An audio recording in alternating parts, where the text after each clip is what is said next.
So it's not for kids.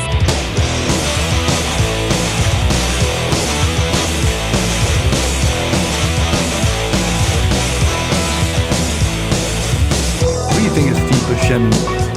He's goated. What was he even in? He was in... Fargo? No, we can't do... Wait. Can we do an opening where it's not pop culture? Are we even capable of doing that? No. What even is not pop culture? What the fuck would we talk about if we're not talking about pop culture? Yeah, what? I'm like trying to think like... It's like our feelings. We could dox ourselves. We could... Kenny, what's your Let's address? make a list. So we could dox ourselves. We could talk about our feelings. Uh-huh. We could talk about politics. That's not really pop culture. We could talk about food.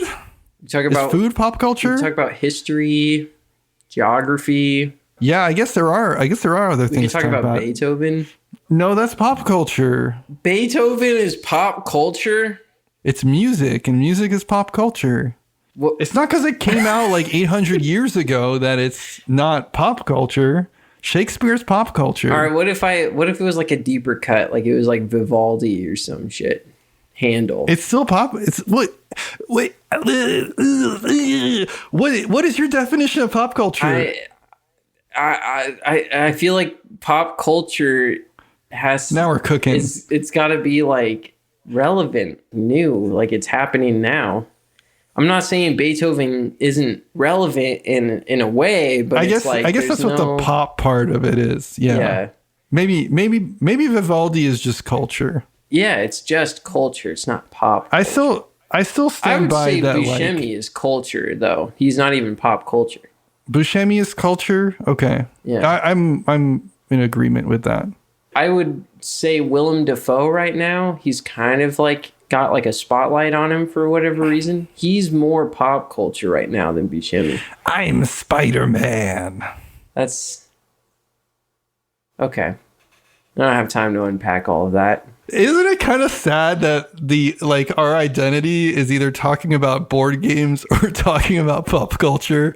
That brief moment when I was like, let's talk about something else, we both immediately had like a moment of panic of just like, what do we do? Like, I guess we could just start saying our credit card numbers. Yeah. It reminds me of that Key and Peele skit where like he's like, I only say those things because I don't have like anything interesting to talk about, and then he like walks away from the cafeteria like, don't look at me. This is like the most perfect encapsulation, because you're not even actually talking about something, you're referencing some TV show to describe like what we are talking about right now. Yeah, I'm doing it again. What have we become, Tom? We are a bit of an amalgamation of our surroundings. Yeah, we're like a metatextual onion. We got layers. We are AI before AI was a thing. Certainly. Welcome to Shelf Stable, a podcast about nihilism and self-realization that have stood the test of time. I'm your host, Kenny Katayama. And I'm your other host, the hedonist, Tom Bowers. Today, we are talking about something. We are talking about free-to-play games. That's the main topic. But before we get into that crap, let's talk about some of the stuff we've been playing recently. Yeah, before we jump into that, just a real quick, we had somebody write in. Oh. You know how we were talking about drafting trick-taking games? Like, oh, that'd be so cool. Oh, God. Kind writer said German whist. So not to be confused with just regular whist, which is kind of a predecessor to euchre. Or is it euchre or bridge? Predecessor to bridge, I think. Sure. German whist involves an auction for the cards. Like basically you're auctioning to get certain cards in the deck. And then the second half of the game, you're using the cards that you were able to obtain as the cards for your trick taking, which I think is really interesting. Very curious to try that one out. You want to do that sometime? Yeah, sounds good to me. Anyway, thanks for writing in. Speaking of trick takers, I got to play Tindahan. This is one of two games featured in the Filipino Fruit Market box. 2009, Pure Sylvester. This one is published by New Games Order. I believe it's the Japanese edition. Pure Sylvester, known for like Brian Boru, basically known for trick-taking area control games. That's Pierre Sylvester's big thing.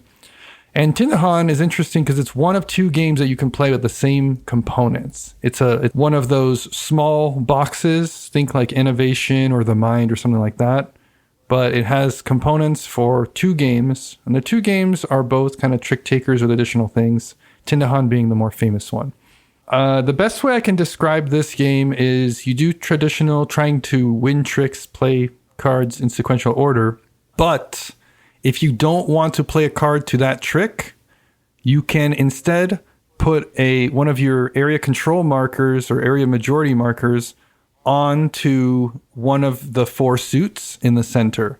And you put it on the suit that we're currently playing. So you're like, I play a Durian 9, and then the next person's like, well, I don't have something higher than a Durian 9, and I don't want to just shed one of my cards.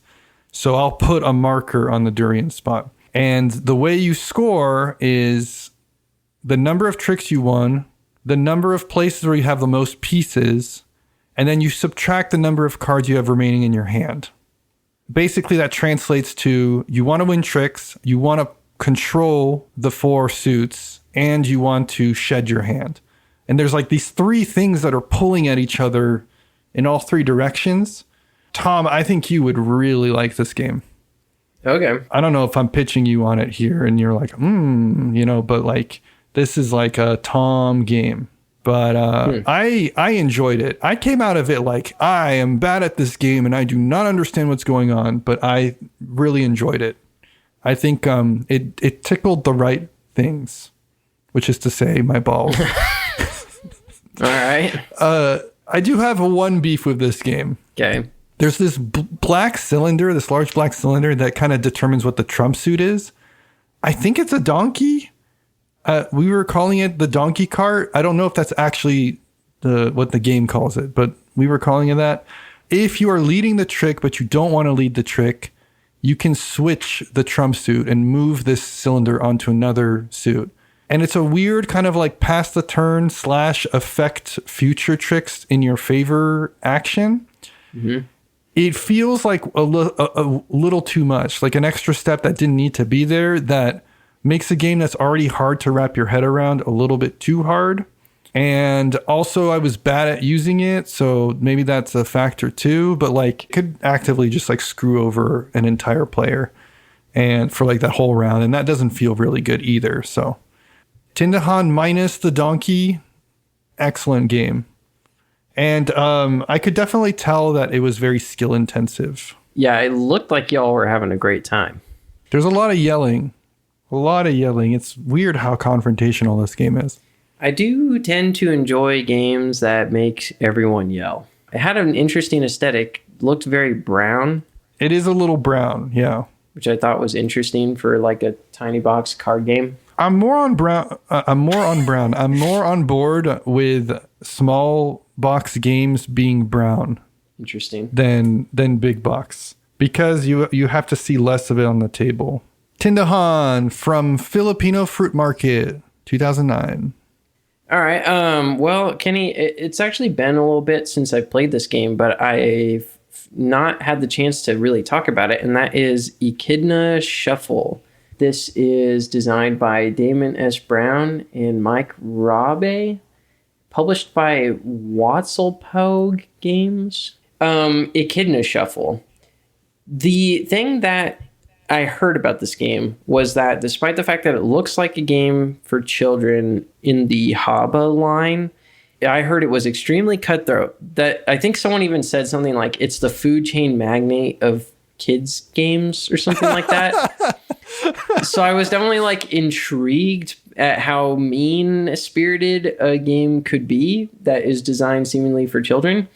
And they weren't wrong that it's pretty brutal, but they were, whoever compared it to food chain magnate, you got me, because I can't fathom making that comparison for any significant real reason. This game is pretty fun. I would describe it as Sorry on crack, if that makes sense. You've played this, okay. Right? No, I haven't played it. You haven't played this. Okay. I don't want to dive too much into the mechanics but the point is, like, the game comes with a shitload of these like plastic miniatures. I mean, we just talked about Toy Factor. This game has these large ass plastic echidna pieces. Like, I don't know, they're like the size of a tangerine at least. And then they just go out on this board that has all of these like swirling arrows that swirl around the board. Basically, the direction that the echidna moves depends on where the arrows will allow them to go. The thing is that you can move any echidna anywhere. The number of steps that you get to move them is going to be determined by a die roll. However, whatever you roll on the die, you're going to get the opposite number of moves on your next turn. So there's variance, but it's balanced a little bit so that no one's necessarily going to be able to get completely ahead. Yeah, so there's a little bit of predictability there. I think I played this with the full player count, which was 6 people. The objective ultimately is to pick up bugs from one location, bugs of your color, and move them into home bases of your color. You've set the bases in a sort of a draft, think like Settlers of Catan style seeding at the beginning. So there's even some decision making there as well. Once the game starts rolling, if you will, it's a total like chaos engine, especially at 6. I mean, you can try to make predictions, you can make blocking moves, you can make someone frustrated, you know. It wasn't necessarily like the funniest game. I think part of the problem really is that at 6 players, it just moves very slow before it gets back to your turn. So I wouldn't recommend it at this high play count, but definitely it's like I don't know, the ultimate version of Sorry or Parcheesi, those types of games. That's what it felt like playing. And I would sooner come back to this than like Parcheesi or Sorry. But at the same time, I was not, how many times have I said this? My cock was not blown off exactly. It's not a cock-destroying game. It was fun, and it was interesting to see this mechanic where you basically get the same number of moves, but in a disparate distribution, right? In a semi-random distribution, you'll always get like 10 movement points, if that makes sense, or maybe it was 12. But the way in which they're distributed across your turns was interesting with the die rolling thing.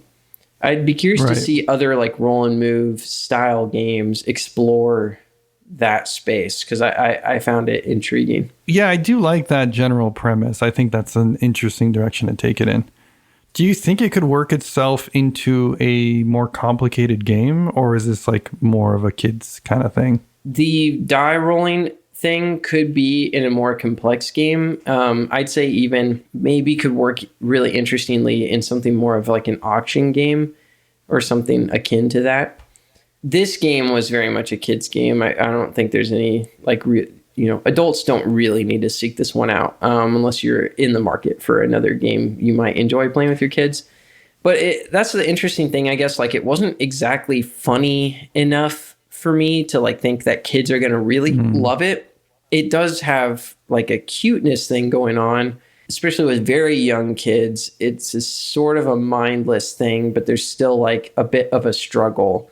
I have an idea for the name if they do like an adult version of this. Okay. Adultna Shuffle. Adultna Shuffle. Because Echidna. Yeah. Allow me to explain the joke. Okay. Yeah. Echidna sounds like the word kid is inside of the word. Right. So adult, if you replace the kid. All right, never mind. That was Echidna Shuffle from 2018. Yeah. Echidna Shuffle. Tom, I got to play La Granja from 2014. Or as most people I play with call it, La Granja from 2014. Could I get 6,000 chicken fajitas, please?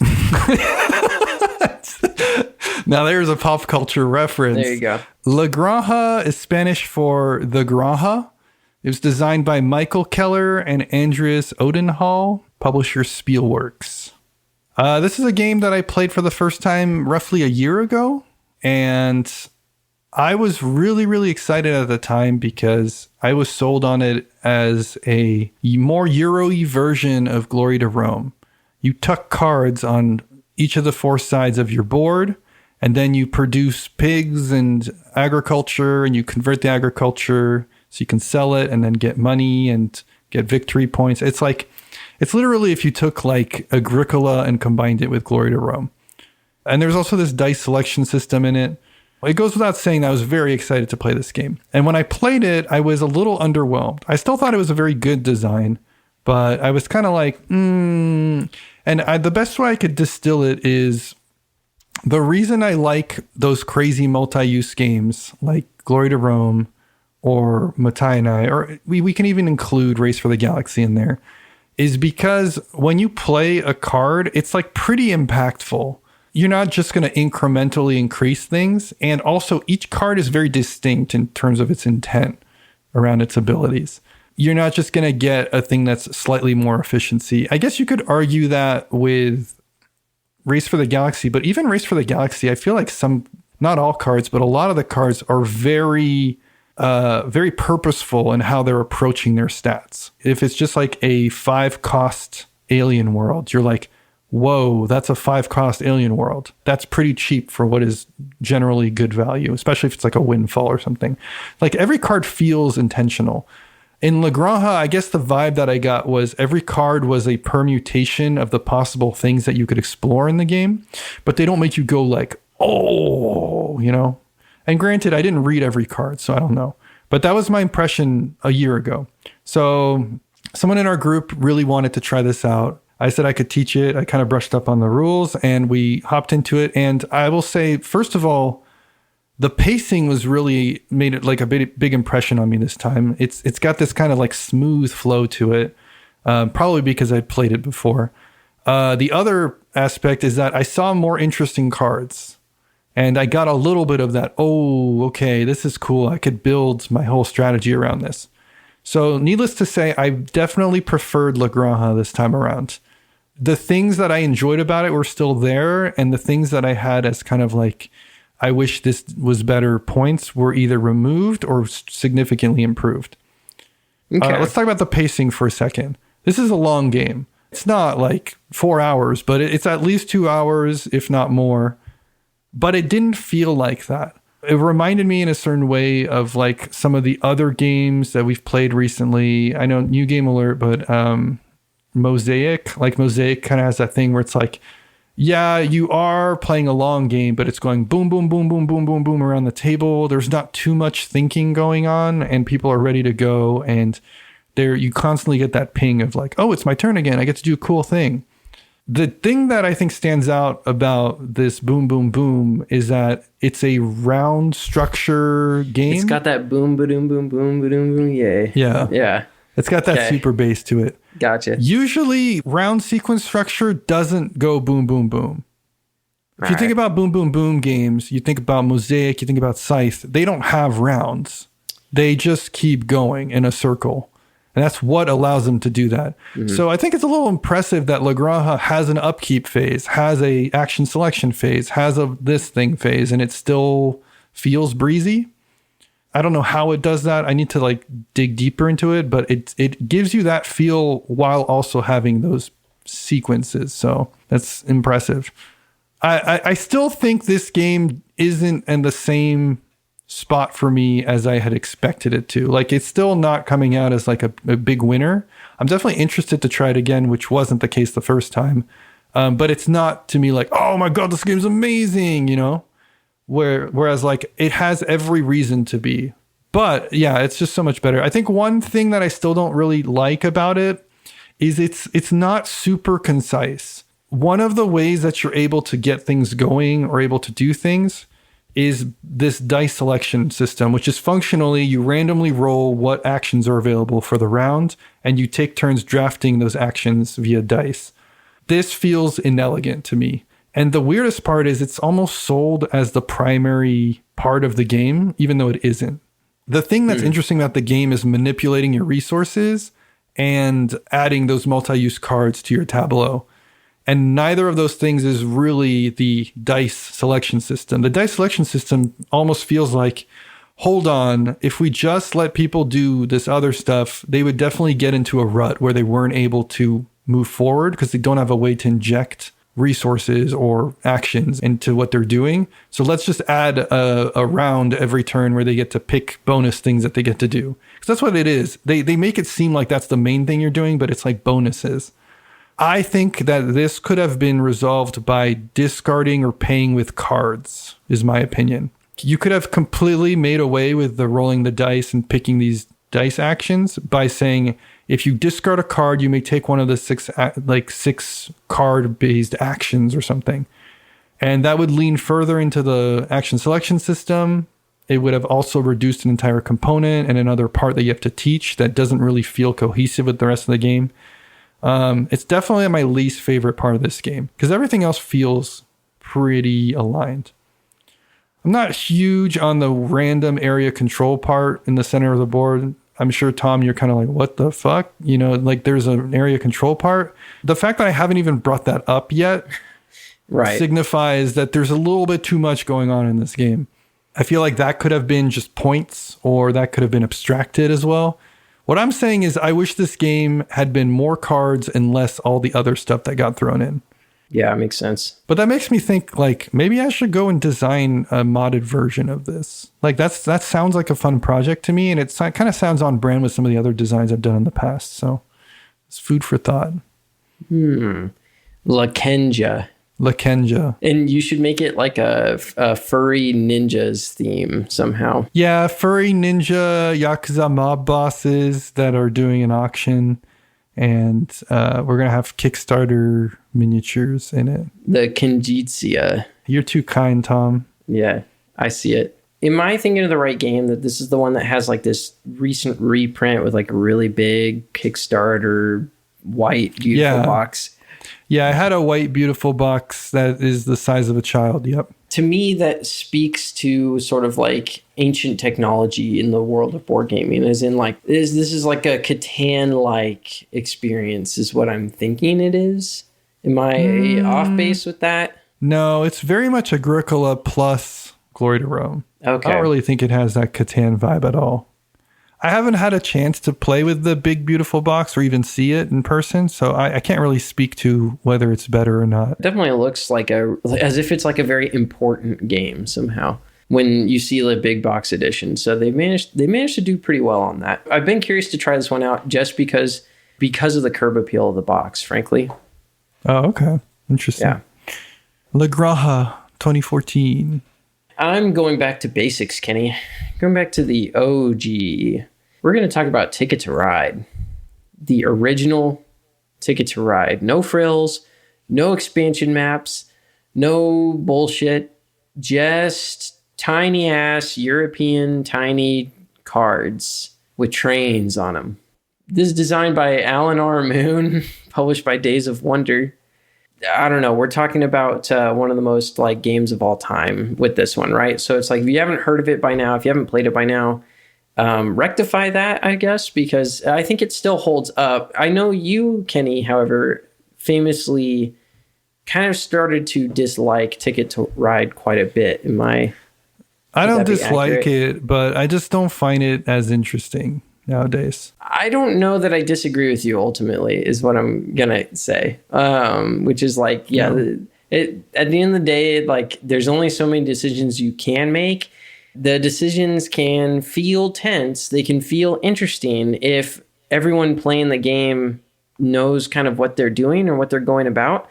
This is one where the way you play it changes quite a bit if you keep playing it with the same people over and over again. That's true. I recently played this and it was with people who I think don't do a lot of like gaming as a hobby. You wiped the floor with them? I didn't wipe the floor with them per se, but it did feel like I was making decisions that had a bigger impact than the decisions they were making. As in like I didn't have to worry about what they were going to do because it didn't feel like it was typically going to affect me, which wasn't entirely true. It just was like there was not a cutthroat blocking or hardline behavior. Was it just like they wanted to play it and that's one of the games they know, or was it because it's like the 25th anniversary or whatever? Because I'm pretty sure it's like this was like they wanted to play it, and this is one of the games they owned. Yeah. Oh, okay. Right. You know what's funny is that EFKA just did a new video on No Pun Included that is like why Ticket to Ride doesn't really stand nowadays and 3 games that you should replace it with. Oh no. And it's really good. It's a good video. I highly recommend it. I'll put it in basically, the if you're listening to this content now, you should stop doing that and start watching No Pun Included. I can endorse that. Yeah, EFKA makes good videos. Ultimately, like I still find fun in this game personally. You have famously compared Ethnos to Ticket to Ride quite a bit, much to my chagrin. And like I see what you're saying with Ethnos, where it's like it's a lot of the same systems, but with intriguing differences, and like having to sort of mitigate or contend with all these different powers of the different races, fantasy character races is interesting. But like to me, Ethnos is like just a supremely dull game, and Ticket to Ride doesn't feel that way. And I'm not sure if I can articulate yet what the difference is. I might have to keep exploring that and see if I'm wrong, or if maybe I haven't given Ethnos enough of a chance, or maybe I haven't yet figured out what it is that is driving the fun factor of Ticket to Ride. But I'm still pleasantly surprised when I play Ticket to Ride. Okay. Well, that's good. I mean, that's truly a game that stood the test of time, I feel like, if you're feeling that way. And not only has it been out for so long, but it's a game you've played so much that, yeah. I mean, that speaks to something. I think there's like a level of appreciation that can kind of come from the fact that Alan R. Moon, this was a project that he had essentially been iterating on for years, a couple decades almost, like since the 90s. I mean, and that's something that most people don't, I think, know, which I find interesting, and I found more interesting as we've done like research and things like that, is right. Like he had Elfenland and these series of games that built on these ideas, and now those games at one point, having once built the genre, wrote the movie Elf. Yeah, exactly. They're gone now into the ether, whereas Ticket to Ride continues to stand. Anyway, right. That's all I can say. Ticket to Ride, classic. 100 games to play before you die. All right, this is the part of the podcast where we talk about the 100 games that Kenny came up with. He made them all up. I made them all up. These aren't real games. Yeah, these are the 100 games that you should play before you turn 100 or before you die, whichever one comes first. Rip Jimmy Carter, you were a real one. Game number 37 on this list is Captain Sonar from 2016, designed by Roberto Fraga and Yohan Lemonnier, and published by Matagot. Kenny, why is this on the list? I wish I'd made this one up because it's a good game. Captain Sonar. Captain Sonar is on as our convention game. What do I mean by that? There are some games that you kind of have to schedule, and you have to make sure you have the right amount of people. And Captain Sonar fits into that category. Some of these games, it's because they're so #epic, and we'll have one of those in the future here on the list. But for Captain Sonar, it's really about the player count, how lively, how open it is. When I say a convention game, we don't mean it has to be at a convention, but that's where you'll see this kind of game. It can also be just that you schedule it for your house, and then you have specific 8 people show up. What you're doing is you're basically playing real-time Battleship, where it's 2 teams and each person on the team has a different role. So one person is the captain and they're kind of calling the shots. They're saying, all right, we're moving here now. And then everybody else on the team updates their information. But then you also have the intel role, which is listening in to what the opponent's captain is doing or saying, and then trying to figure out by drawing their route on a transparency where they might be located along the board, because obviously you can't run into a rock or something like that. So if they turned in a certain direction, it's probably because they couldn't go forward anymore. And so they're trying to line up this route so that it matches a location. Then you have the weapons expert who's keeping track of and playing a mini game to make sure that different items and weapons are being loaded up so that the captain can go and use them when they need it. There's also the engineer, and the engineer is responsible for fixing damage to the ship, as well as making sure the systems stay active and, crossing out different items and things like that so that we have an idea of what's available. It's cool. Like, you have basically all these disparate tasks that you have to do, and you're trying to juggle them and make sure that you're coordinating with your team in real time. Doesn't matter how fast you go as long as you're faster than the opponent's team. It's a little bit deduction. It's a little bit party. It's a little bit just straight up combat. So much more investment, but also so much more fun than a game of Battleship while still eliciting the same kind of feelings. How do you feel about Sonar? This game is fun. I feel like I struggle with real-time games in general. Don't find myself enjoying like the stress of having to figure things out. This one, I think, is on the funner side of those types of things. And I think that the different roles like really aid in making it not feel overwhelming because you can just kind of stay in your lane. Yeah, I agree. It's simultaneously too much and just right because of that separation of responsibilities. And I think that's a nice spot for it to be in. I think that convention games are really something to be experienced that are different from anything else that we've talked about so far. They have an essence to them that feels different. You're playing less to win or to determine if you can do your best and more to kind of like experience the moment, if that makes sense. I don't think that's for everyone. And I think that they can lead to people who are a little too competitive getting butthurt because they're just so reliant on either random stuff happening or their teammates pulling through. So if you're the kind of person that prefers tennis to soccer, for example, you might not like these convention games. Even the ones that are individual, right? Because like I think Sidereal Confluence falls into this category too.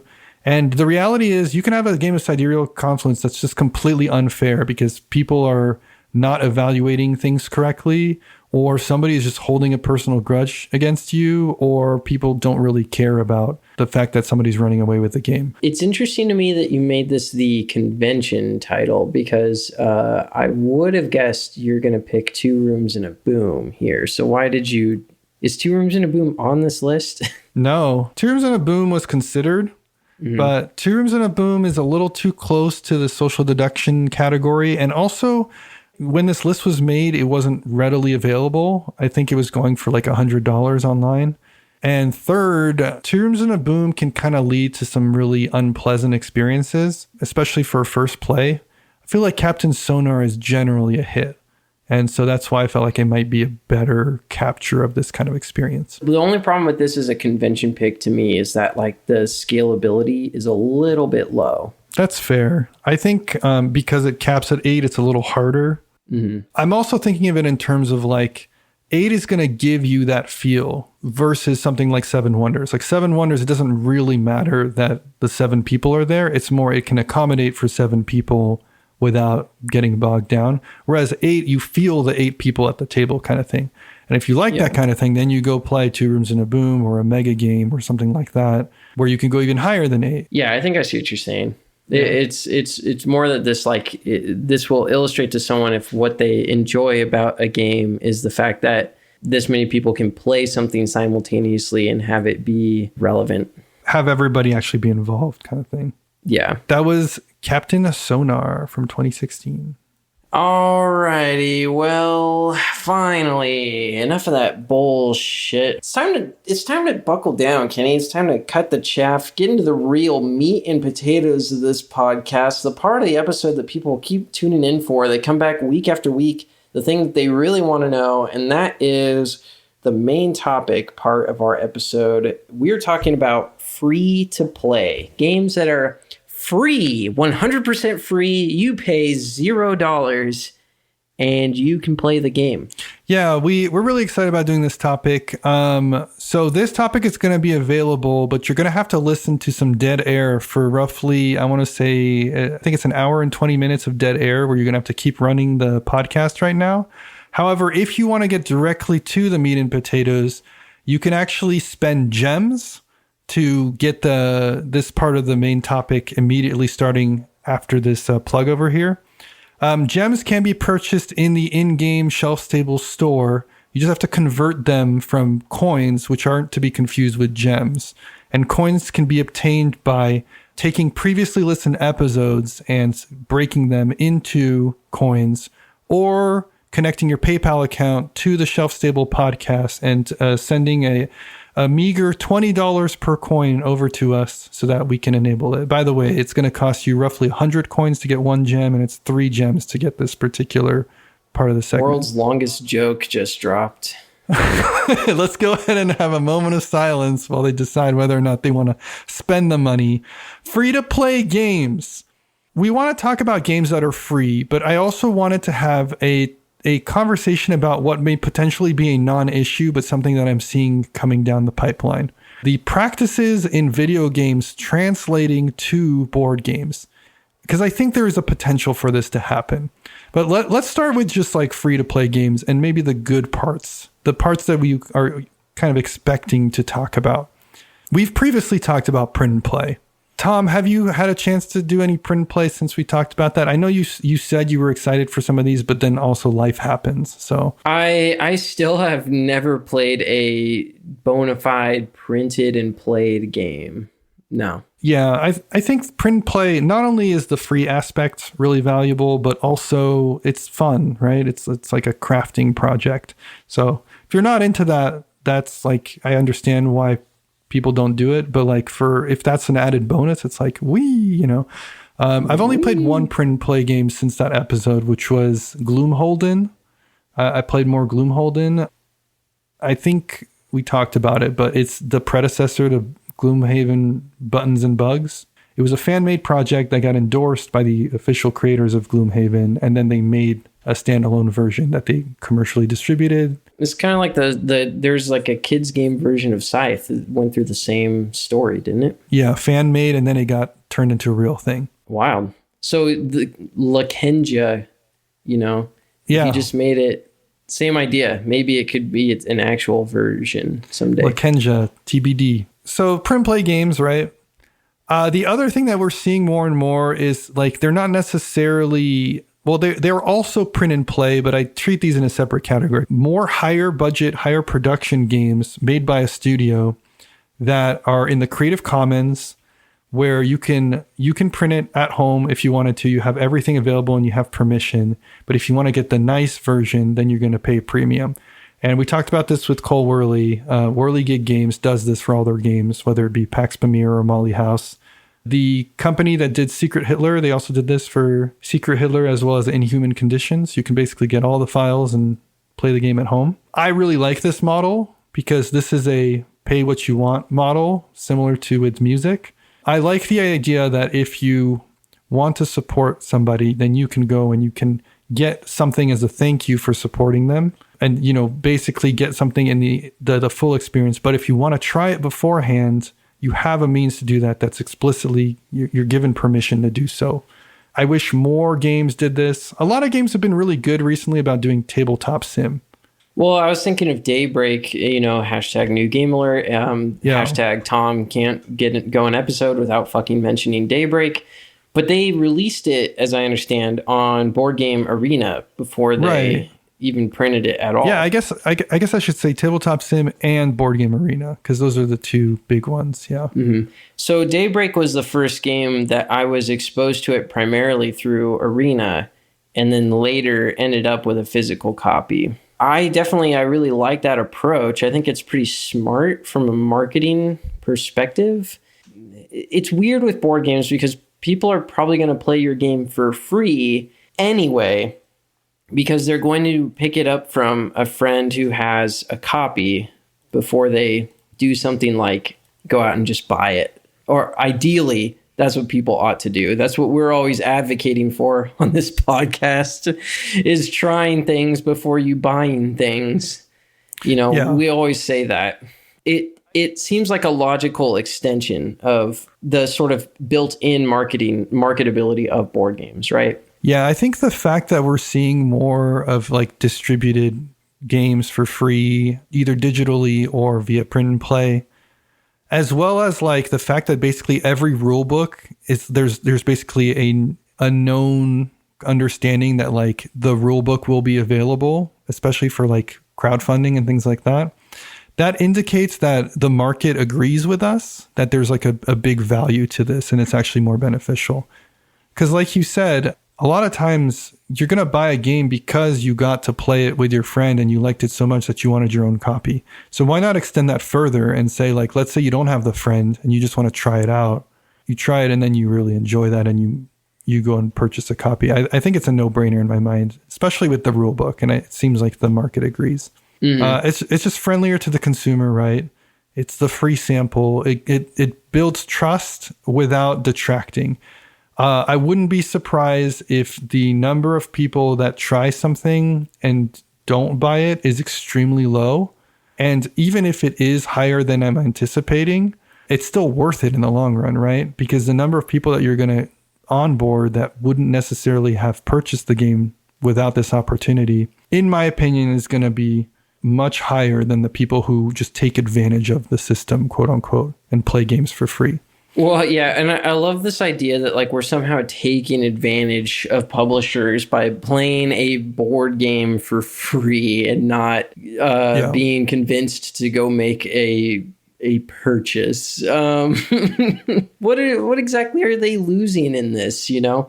I was going to joke like the best way to play a game for free is gluing paper to a deck of cards, you know? Yeah, well, that's true. Yeah, you can make your own bootleg copy at home. Yeah, you can't really do that with movies or music. You can't even really do it with video games. It's just too hard. But yeah, board games, especially like the lower the complexity, you can just kind of make your own proxy version at home. Right. I didn't think about that. That's really interesting that is like a significantly different aspect of the medium. Like, especially nowadays, I feel like, you don't, obviously this is getting away from free to play, but if you, for whatever reason, felt compelled to withhold your money from the publisher of a game, you could, like farce the components yourself. And, and most of the time, like the rules for a game are available in a PDF online. It's like this is a hobby that I think is like begging to basically be pirated in that sense. No one really, I think, suffers as a result, weirdly. Like, unlike the music industry where people's lives are obviously going to be ruined by piracy, I don't think we've yet to see a case in board gaming where that has happened. It might be a scale thing, right? Because we're still relatively a niche. Let's say everybody played board games. It was in every household. And all of a sudden, a large portion of that market was just making their own home versions of Settlers of Catan or something. Or buying a much cheaper version on the secondary market or even on the primary market, but just from basically a bootleg distributor. Like, I'm sure that's already happening to a certain extent with games like Catan, I could see that being a problem. And it might just be that because we're such a small niche, that's not an issue, but we have to think about like scalability in the long term. So I don't know. I guess I just don't know. My understanding, I feel like the people that have fought the hardest and have lost the most with piracy is Wizards of the Coast. Not just with fake magic cards being a little bit of an issue for them, but the D&D books. People are finding ways to essentially get D&D for free, right? Because that game technically ship with any components pretty much at all. Right. So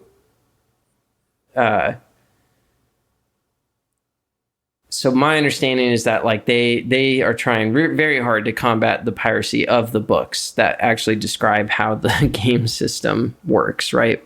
Right.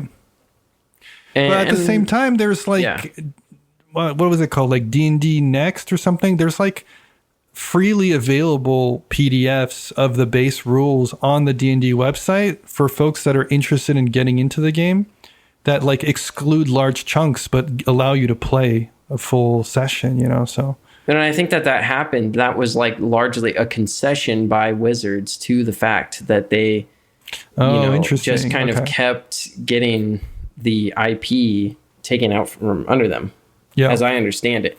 Now, I might be wrong, Someone who knows more about D&D can tell me. We've been talking about kind of the benefits to this. These are all good things, and these are things that Good that Wizards of the Coast loses money. They deserve it. No, I'm talking about like the openness and kind of the ease with which people can get their hands on things currently. And also what we're seeing, which is a trend in willingness to provide these things up front. The thing that I'm a little concerned with is that we saw similar patterns in the video game space. And then those patterns started to get abused by larger companies. There was a period of time, I want to say in the early 2000s, where indie video gaming really kind of blew up. And we were seeing more and more singular or sometimes small studio independent video game designers come out with these really interesting, smaller scale games that you could pay what you want. And it wasn't itch at that time, but the equivalent of itch.io, you could go and pay $0, download the game, go ahead and play it, have a great experience with it. Similar, like in music, you had a lot of independent artists do the similar approach. What happened over the time is that got commoditized and that model got moved into larger games. And so... Commoditized, huh? Is that a word? You might be looking for commodified, but sure. Commodified. Nowadays... free for video games is synonymous with scammy or obnoxious. You think of mobile games, right? And the fact that you can technically play these games for free, but A, they're bigger studios that are doing this quote unquote free thing now. And B, their version of free is getting you hooked and then forcing you into kind of like intentionally restrictive practices so that you feel compelled to pay money to get access to these things that you technically can all get for free. We're talking about loot boxes, we're talking about microtransactions, all these things. In the worst case scenarios, it's going to be a competitive game where being up to speed on the competition or basically being competitive is going to have a paywall to it. So you can be literally just handicapped and worse at a game if you don't pay, or you can pay and have all the goodies. Best case scenario, you're just constantly tempted to get all these nice cosmetic things that are just going to make things better. And then in the music industry, we have a similar thing, but less bad. I would say the music is maybe more positive, at least for the consumer. I'm not going to speak to the artist because there's some problems on the artist side, but nowadays what you do is you pay for a subscription. It's really hard to tell, for example, if Post Malone is part of the working class or if he's like more of a bourgeoisie kind of guy. Right. A little bit of an inside joke there, but if you subscribe for Spotify, right, you're going to get access to their entire catalog of music. You're not necessarily paying for an individual album the way you did back then. You're going to get more visibility, more access to some of these smaller artists even, but still you're going to be not necessarily owning all this stuff and having to upkeep that initial cost. Two very different instances, but I guess what I'm saying is that both of these mediums followed a trend of taking this concept of having immediate access to things and in their own spin basically created a model where you still have to pay for things. And in fact, my understanding is that you often have to pay more. Yes. And it's just kind of like because you don't realize it or the content is so heavily gated that it just like it's just not feasible to play the game any other way than to spend like $200, $300, $400, $500 on a game that labels itself $0 in the store. Right. So I'm not saying that board gaming is going to have microtransactions. I'm not even saying that board gaming is going to have a subscription model. I'm saying board gaming is probably exploring how to leverage free in ways that are maybe not for the consumer or not for the designers. And I'm curious what your thoughts are on that and what that would look like. Board game models that are anti-consumer. I mean, I think the legacy system is something that threatens to head in that direction. And actually, the idea of a subscription-based board game is really not very far around the corner at all. I could see a very, very gross homunculus of the LCG model combined with the legacy system. that seems like a Black Mirror, not too far off kind of scenario where FFG announces, we're excited to announce that moving forward, you will pay once a month for an injection of cards, and you can only use those cards once because you're going to rip some up, or there's some kind of mechanical reason you can't use them or something. I think fundamentally, though, the reason that board gaming cannot really like get away with much of any of this is because like it's a luxury good. I'm sorry to like everybody who might feel otherwise, but at the end of the day, like if push comes to shove, the entire world economy collapses tomorrow. Board games are probably going to be one of the first things to go because you're going to be buying food first. You're going to be buying shelter first. Like, well, speak for yourself. I can eat my cards. Yeah. Well, I was going to say like just a single deck of cards and anything, a bunch of rocks in a single deck of cards is going to provide you, I think, enough entertainment to survive on. Does that make sense? Yeah. We just talked about like the 5 games we'd bring with us on a deserted island. It's like, honestly, that would be an interesting sort of like trial of sorts, is to spend an entire year of your life where you could only play those 5 games. You know, how much would your happiness be affected? Because like, right. When we talk about subscription-based model, it's just like, I love the idea of it being like a Black Mirror episode, and someone's just like, I have to buy it. Like they're like going like crazy somehow, like, like, you know, but. Well, we see a little bit of that with the FOMO and like expansion content already. The new Marvel United set is just like got funded, and people are like, I cannot not have it, you know? I think like the number one way that everyone listening could help themselves out is to practice wanting, practice not having things, right? You see it, you go, I want that. And you go, and I'm not going to buy it. I'm not going to sort of allow myself to have it right this second. Sleep on every purchase decision. You'd set a timer every time, right?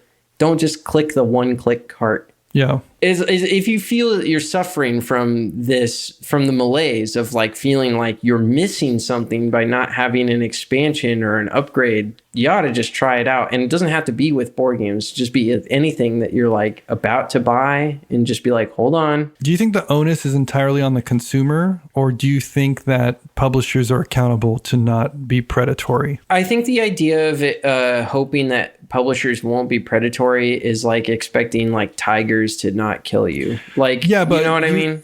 But I could make an argument that you could talk shit about a publisher, or you could decide to not, like, if we talk about like AI art, for an example, like, I don't think there's an expectation that publishers will not use AI art, but as we've seen rather positively, consumers have been responding by saying, I will not purchase this because it uses AI art, like some consumers at least. And so do you, like, in this case, is it like, oh no, yeah, publishers have at it, you can do that? Or is it like publishers should be held accountable? And if we ultimately decide that this is predatory, that reflects on them? Or is it like, no, they have every right to do it or something? I'm not going to say publishers have the right to exploit consumers, because that's not exactly what I'm getting at. I guess this is where like my cynicism is really going to come out here, because like the American political consciousness is so cooked that like having an effective boycott of anything still feels like a dream. Like it's right. Not, it just doesn't fucking happen in this country. And it kind of pisses me off. Gang. Ice cream's so good. Ice cream's so good. Back at it at the Chick-fil-A. You know, I got that help. You know that video? It's just like, when was the last time that we as a society successfully boycotted anything? And the problem is that like if people start, you know, complaining about it online and calling for boycott, it just has this backdraft effect where like we've complained about it. Now it's driven attention towards it. The attention has landed amidst, you know, ardent supporters for whatever it is that we are rallying against. And now the supporter groups are going to latch onto it as a bastion of what they believe in, right? So say there's like pro AI guys out there, and we start blasting some game for AI art on Reddit. Well, the pro AI crowd sees the attention that's being driven to this forum, and now they're like all pulling their wallets out and backing the game, right? It's like we're just sort of like, I don't know how to create something more effective. I think getting into hacking would be like a better way to potentially stop publishers from doing evil deeds. But it's, I don't know what I exactly can get away with encouraging people to do on this podcast. Yeah. Yeah. Are you with me on this at all, or am I a little bit No. I'm jaded? with you. Okay. I'm with you on this. I'm also more supportive of theft when it comes to people exhibiting bad behavior versus what you were saying earlier, which is like people who already have good intent, and then you're like, why don't you just make your own version of the game at home? Like that's I'm a little less on board with that one, but like no, I'm with you. I agree with you on this. You know what's scary about all this though? It's Sure. like we're already seeing kind of signs of all that we're talking about anyway. How do you mean?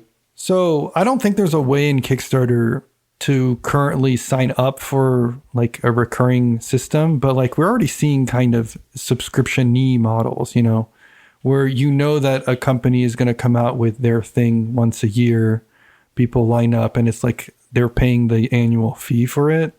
I mean, even like Magic the Gathering does this, right? Well, first of all, like the online client for Magic the Gathering is straight up a free-to-play model. Right. I think the only thing that's stopping Magic from doing it in person is that paper Magic is not as popular. So it's not an investment for them. But I could see it where they were like, come to Friday Night Magic, you'll get a free deck. And then if you play once a week, you'll get exactly these, like one mini booster that you can add to your deck. But you can only use those cards, and we're going to register them with your local store. So other than making it so that the store owners have to somehow police your ownership of the game, Magic has done pretty much exactly this. That's what I'm saying. Like there's already precedent for these models. Lorcana is getting really popular. I wouldn't be surprised if Lorcana is like giving out a bunch of free promotional support as it gets more and more big. And then they're like, oh, and by the way, rotation is going to be once every quarter. So on one hand, they're giving out more free content or free cards, but they're also making it so that your cards have less value and you have to keep up with their quote unquote subscription system, This stuff is like stuff that's like right around the corner, we're not like hypothetical scenario kind of thing. So I don't know, maybe I'm doomsaying a little bit too much, but like, no, I understand where you're coming from. I want someone to explain, this is tangential, but I want someone to explain Lorcana to me from like they're playing they're playing the meta, they're participating in this game because I feel like there's a new fucking set every time I walk into the store, and I'm like, what is the release schedule? Like, am I just is it just that I'm out of the loop? So to me, it feels like they're coming out all the time because like the game just came out and it feels like there's just shitloads of content already, and I think we're out of the loop. Yeah. Okay. Well, I guess I'm just curious what it's like to be up on Lorcana. Like, are the Lorcana threads all complaining about the release cycle? Well, allow me to explain it in the form of a song. Oh, okay. No. Let's table that one for another episode. I got one more scary one for you. I'm spooked. The other ones have been not super board gamey. This one is the most board gamey one. Okay. But this is the like crack cocaine model that I'm a little bit scared about that we are seeing in the board game space. There was just another Kickstarter that came up for Robo Rescue. And I don't know if they're going to be successful with this. New game alert. But like Hub World Eidolon was kind of this too. And we're a fan of Eidolon. So like, take it as you will. Like I think this can be done for good and bad games, but I'm a little wary of it. Let's say that Garfield Games wants you to get into their games. And so they do a special promotional Kickstarter that costs $0 for a micro game that they come out. That's micro traders in the South Central North Atlantic. And it's like a small box game. They're giving it out for free. You only have to pay for shipping. You get it and you really like it. It has like the Miko's art and... Hatsune Miku? It has Hatsune Miku's art. And you're like, oh, this is great. Now my collector compulsion tells me that I need to get all the games in this series. So now they've given away maybe $7 worth of manufacturing costs on their side, assuming that the shipping is actually paid for by you. And they've gotten you into this collector's compulsion where you're like, I'm going to buy all 9 of the games in this series. Because there's 9 games right now, and there's going to be 12 at least. That's insane, right? If you talk about free to play, you've gone from an extremely small amount of content, less than I would argue for a lot of smartphone games, to basically 9 expansions worth of Hearthstone material or equivalent. Probably more, because these board games are more expensive than a Hearthstone expansion. Yeah. And there are people that this really resonates with, and I'm a little worried, like the folks who kind of have, who really enjoy collecting or having a full completion aspect. If they get that taste and they're hooked, and then they go and get a huge series of things, to me, yeah, I think the onus is more on the individual than on the publisher. But I'm just saying, like, this is a model that's ripe for the taking that we're starting to see, at least with 2 games, and like could become a standard that is dangerous for people who have low impulse control. I don't know. Like, it's just so enticing. It's free. It's free. Right. And then you're like, oh, and it's good? It's free and it's good? Let me buy 9 of those at $50 a piece. Good. Yeah. That's impossible. Yeah. I guess the bonus is like in the smartphone games, you're straight up locked out of certain things. With this, it's like you have the promise of something you don't have, and you don't need that to play the thing you currently have. I guess that's the difference. But then I think of like Final Girl. Like Final Girl is this, right?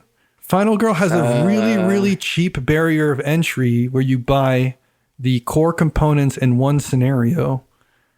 And then you're like, yum, yum, yum, yum, yum. I'm going to buy all of Final Girl. And Final Girl has like what? Like $400, $500 worth of content now? Oh, really? I don't know. It depends on how deluxified it is. But maybe this isn't even the future. Maybe this is the present.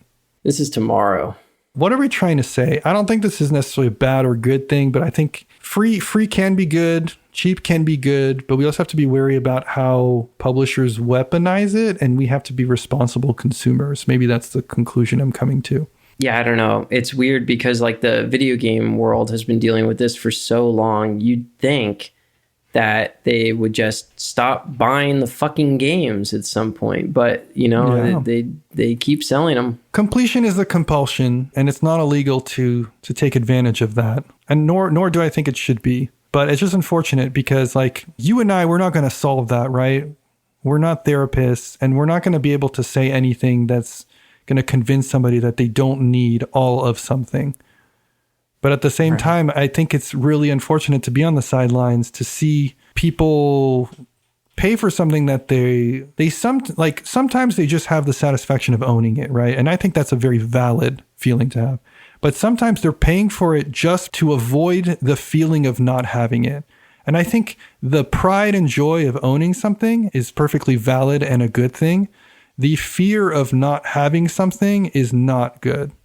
And if you're just paying so that you avoid that, it feels unhealthy to me. And it feels like publishers are taking advantage of that at that point.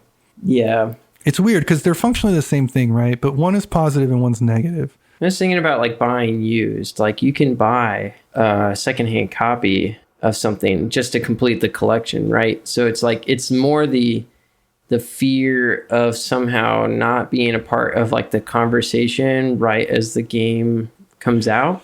I do also think that completionist characteristics often go hand in hand with the like untainted concept. If you are more along the lines of somebody that's got to have everything, you're also more along the lines of somebody that wants to have it all brand new. And they don't go one to one, but they're more correlated.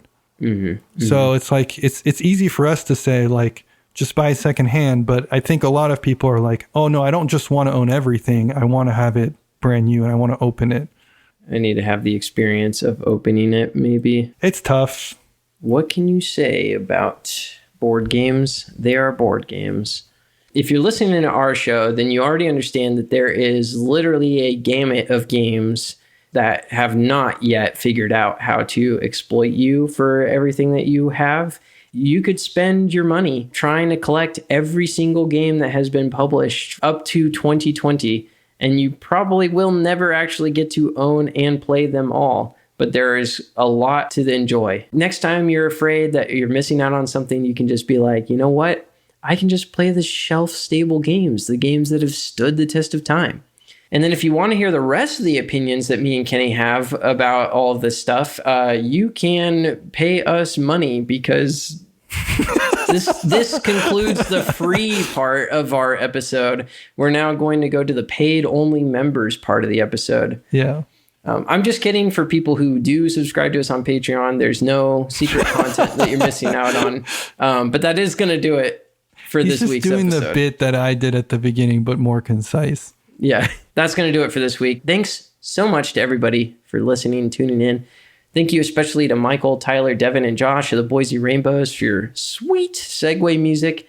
And thank you to Bonehouse for letting us use your song Rot as our opening theme. If you're loving the cast, share with a friend or on Reddit or on BGG. You can reach us directly at shelfstablecast@gmail.com. All of this and more will be available in the show notes.